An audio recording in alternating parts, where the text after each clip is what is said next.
Hello students, आपका chapter चल रहा है चैप्टर 5 वैध उच्चालन इलेक्ट्रिक कंडक्शन। ये आपकी इसकी थर्ड वीडियो है। इसमें आपकी नेक्स्ट डेफिनेशन है, देखिए विशिष्ट प्रतिरोध। देखिए इसमें जब किसी चालक के सिरों के बीच विभवांतर स्थापित किया जाता है, जब कोई चालक है, ठीक है, उसकी क्या है, सिरों के बीच हमने विभवांतर स्थापित कर रहे हैं तो चालक में धारा बहने लगती है। ठीक है, चालक के किसी बिंदु पर उत्पन्न वैद्युत क्षेत्र तथा धारा घनत्व का अनुपात, ये अनुपात लिखा गया है, ये अनुपात है, अनुपात चालक का विशिष्ट प्रतिरोध कहलाता है। इसे हम रो से प्रदर्शित करते हैं। ठीक है, तो रो इज इक्वल टू हमारा हो गया E/J। ये वैद्युत क्षेत्र है और जे धारा घनत्व है, यही डेफिनेशन में कहा गया है हमसे। इसका मात्रक होता है ओम मीटर। माना किसी चालक तार की लंबाई L है तथा अनुप्रस्थ क्षेत्रफल A है। यदि चालक के सिरों के बीच B विभवांतर आरोपित करने से प्रवाहित धारा I है, तब हमारा E इक्वल टू होगा V/L। ठीक है, क्षेत्रफल इक्वल टू होगा विभवांतर अपॉन जो उसकी तार की लंबाई है। ठीक है, तथा प्रत्येक बिंदु पर धारा घनत्व J इक्वल टू हमारा होता है I/A। ठीक है, तो हमारे पास यहाँ से E और J दोनों की वैल्यू है। ये हम इक्वेशन फर्स्ट यहाँ पर पुट कर देंगे। क्या थी इक्वेशन फर्स्ट हमारी, ये थी रो इज इक्वल टू E/J। तो E की भी वैल्यू हमारे पास है और J की भी वैल्यू हमारे पास है, दोनों की वैल्यू हम इसमें पुट कर दी है यहाँ पर हमने, देखिए। ठीक है, तो हमारा आ गया यहाँ से VA/LI और R इज इक्वल टू होता है V/I, ये हम जानते हैं। तो यहाँ से देखो V और I दोनों है। ठीक है, तो इसकी जगह हमने यहाँ पर R पुट कर दिया है, तो रो इज इक्वल टू हो गया हमारा RA/L। यदि हमारे पास L की वैल्यू 1 हो और I की वैल्यू 1, A की वैल्यू 1 एम्पियर हो, 1 मीटर हो, एम्पियर नहीं 1 मीटर। ठीक है, तब हमारा ये रो की वैल्यू कितनी होगी, रो इज इक्वल टू किसके बराबर हो जाएगा, R के बराबर हो जाएगा। ठीक है, इसका मात्रक हमारा ओम मीटर है, ये हम जानते हैं। किसी पदार्थ का विशिष्ट प्रतिरोध उस पदार्थ के 1 मीटर लंबे तार तथा 1 मीटर स्क्वायर अनुप्रस्थ परिच्छेद के क्षेत्रफल वाले तार के प्रतिरोध के बराबर होता है। यहाँ पर ये एरिया है ना, तो इसको ये मीटर स्क्वायर होगा। ठीक है बच्चों, नेक्स्ट डेफिनेशन है इसमें आपकी विशिष्ट चालकता, स्पेसिफिक कंडक्टेंस। किसी चालक को विशिष्ट प्रतिरोध के व्युत्क्रम को विशिष्ट चालकता कहते हैं। ठीक है, ये जो हमने अभी विशिष्ट प्रतिरोध पढ़ा है उसी के व्युत्क्रम को हम विशिष्ट चालकता कहते हैं। इसे हम सिग्मा से प्रदर्शित करते हैं। सिग्मा इज इक्वल टू 1/रो हो गया। ठीक है, तो ये इसका व्युत्क्रम है, तो इसका मात्रक भी क्या है, इसका उल्टा हो जाएगा, ओम इनवर्स और मीटर इनवर्स हो गया। अब ये है प्रतिरोध की ताप निर्भरता। ठीक है, रो इज इक्वल टू RA/L, ये हम जानते हैं, अभी ऊपर लिखा ही है हमने, और ओम के नियम से R की वैल्यू हम जानते हैं इतनी होती है। ठीक है, तो ये हमने यहाँ पर ऊपर पुट कर दी। ठीक है, जब इसको पुट किया तो हमारे आ गया ये mLA/LNE²A2।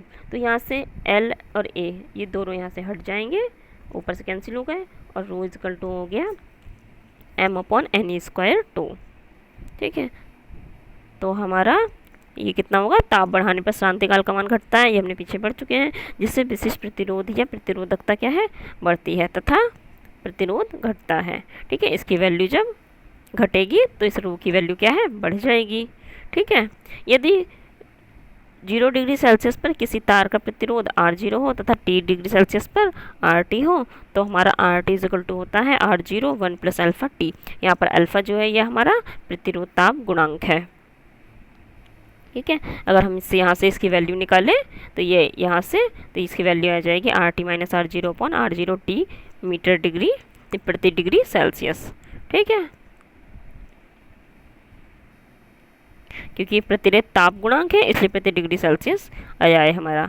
ठीक है, विशिष्ट चालकता एवं धारा घनत्व में संबंध देखिए। विशिष्ट चालकता हम जानते हैं सिग्मा इज इक्वल टू होता है हमारा 1/रो, अभी ऊपर पढ़ा है हमने, और विशिष्ट प्रतिरोध रो इज इक्वल टू होता है E/J। ठीक है, जहाँ ई चालक के भीतर किसी बिंदु पर वैद्युत क्षेत्र की तीव्रता तथा J क्या है, हमारा धारा घनत्व है, अर्थात सिग्मा इज इक्वल टू हमारा हो गया E/J।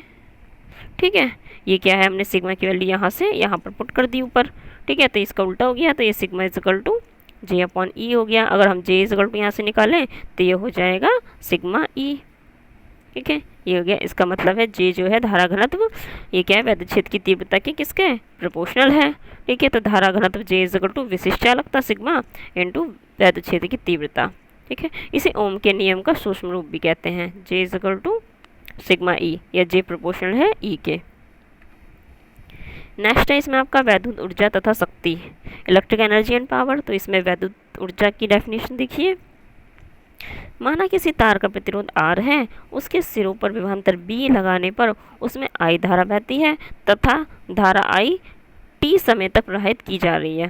ठीक है, जो हमारी धारा I है वो T टाइम तक हमने प्रवाहित कर ली, तब हमारा आवेश Q इक्वल टू होगा IT। यदि आवेश को तार के एक सिरे से दूसरे सिरे तक प्रवाहित करने में किया गया कार्य W हो, तब W इक्वल टू हमारा होता है QB। ठीक है, और Q इक्वल टू हमने अभी लिखा है ये IT होता है, तो ये यहाँ पर हमने पुट कर दिया W इक्वल टू VIT, इसका मात्रक जूल होता है।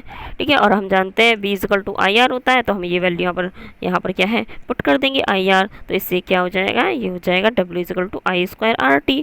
तो ये भी एक फार्मूला आ गया हमारे पास। और V इक्वल टू IR होता है, इसी से हमने I इक्वल टू निकाले तो V अपॉन R हो गया। तब यहाँ पर क्या है I की वैल्यू अगर पुट करें तो ये हो जाएगा V square upon R square RT, एक R से एक R कैंसिल हो जाएगा यहाँ से, तो ये आ गया हमारा W equal to V square T upon R joule. तो ये I की टर्म में हो गया, ये B की टर्म में हो गया। ठीक है, तो ये क्या है इक्वेशन सेकंड, थर्ड, फोर्थ, ये थर्ड है, ये फोर्थ है, इससे पहले देखिए ये सेकंड है, ये वाली इक्वेशन सेकंड लिखा भी है W इक्वल टू VIT। तो ये तीनों इक्वेशन क्या है, एक कार्य है W जो तार में ऊष्मा के रूप में प्रकट होते हैं। तो W इक्वल टू H हमने ऊष्मा के रूप में लिख लिया, तो यही फॉर्मूले, तीनों फॉर्मूले ही हमारे ऊष्मा के भी हो जाएंगे। ठीक, और हम जानते हैं 1 कैलोरी ऊष्मा 4.2 जूल कार्य के तुल्य होती है, अतः T सेकेंड में उत्पन्न ऊष्मा कितनी होगी, सबको क्या है 4.2 से डिवाइड कर देंगे। ठीक है, तो T सेकेंड में उत्पन्न ऊष्मा आ जाएगी, तो H इक्वल टू ये W अपन 4.2, सब तीनों फॉर्मूले को हम क्या 4.2 से डिवाइड कर देंगे, तो ये कैलोरी में आ जाएंगे। नेक्स्ट है इसमें आपकी वैद्युत ऊर्जा। वैद्युत शक्ति मतलब कि इलेक्ट्रिक पावर, किसी वैद्युत परिपथ में ऊर्जा के क्षय होने की दर को, ठीक है, कोई वैद्युत परिपथ है उसमें जो ऊर्जा क्षय हो रही है, ऊर्जा जो खर्च हो रही है, उसकी दर को हम शक्ति कहते हैं। इसे हम P से प्रदर्शित करते हैं, P equal to W upon T। और इसका मात्रक देखें हमसे तो ये वाट होता है। ठीक है, ये इसका इन दोनों का अगर हम मात्रक लिखें, W का जूल हो गया और T का सेकंड हो गया, तो जूल पर सेकंड को हम कहते हैं 1 वाट। ठीक है, यदि 1 जूल पर सेकंड की दर से ऊर्जा क्षय हो रही हो तो शक्ति 1 वाट कहलाती है। ठीक है, ये क्या है 1 जूल पर सेकंड की दर से ऊर्जा क्षय हो रही है तो क्या है 1 वाट कहलाएगा ये। और P equal to VIT upon T, क्यू P इक्वल टू है हमारा W अपॉन T। ठीक है, और W इक्वल टू हमने फॉर्मूला निकाला है VIT होता है, तो ये यहाँ पर हमने पुट कर दिया, तो T से T कैंसिल हो गया, P इक्वल टू आ गया IB वाट। ठीक है, इसी प्रकार से हम B इक्वल टू हमारा होता है IR, हम जानते ही हैं B इक्वल टू हमारा होता है IR। ठीक, तो यहाँ पर हमने ये पुट कर दिया। ठीक है, तो यहाँ से आ गया हमारा I स्क्वायर R। तो P इक्वल टू कितना हो गया, एक फार्मूला ये आ गया हमारा निकल के। ठीक है, अब यहाँ से अगर हम I की वैल्यू निकालें तो I इक्वल टू हो जाएगा यहाँ से V अपॉन R।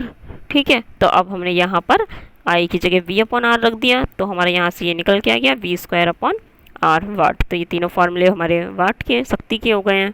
ठीक, आगे है प्रतिरोधों का संयोग।